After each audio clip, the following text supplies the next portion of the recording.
Yo, what's up mga ka-geng-geng? Good morning sa inyo. And nagbe-breakfast kami at the moment. Wow! Live update lang tayo guys. Live update. Alam nyo ba guys? Live update to tungkol kay BBG. Alam nyo ba guys na kasing laki na siya ngayon ng mango. Kasing laki na siya ng mangga guys. And alam nyo din ba na 240 grams na siya and 15.3 centimeters. Your baby's senses are developing in the brain. Arms and legs are longer and more proportionate to body length. A white, greasy, cheesy protecting coating is developing on the skin known as vernix caseosa. The main areas of a baby's lungs, known as bronchioles, start forming. And sabi kahapon guys, ito pa maganda, no? Live update ni BBG kahapon. Genitals may be noticeable. So meaning, pwede na makita yung gender ni baby. So gender reveal na to mga par. Woo! And for baby girls, bilan mo to si mother.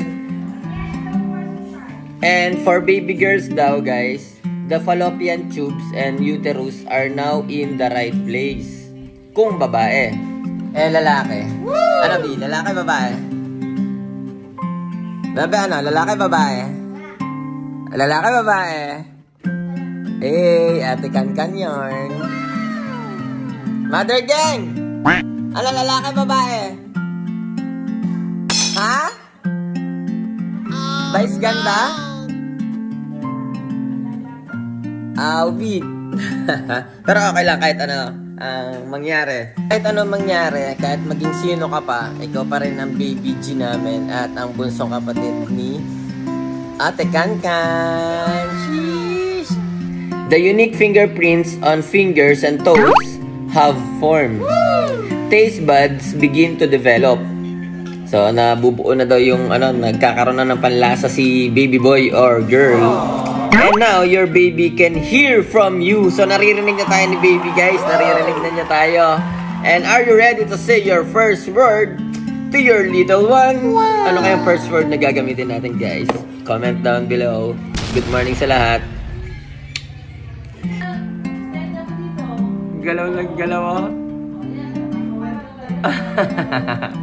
What's up, mga ka-geng-geng?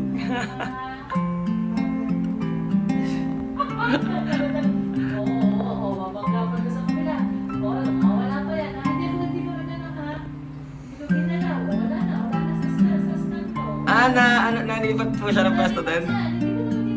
Parang naglalangoy-langoy lang siya doon. No?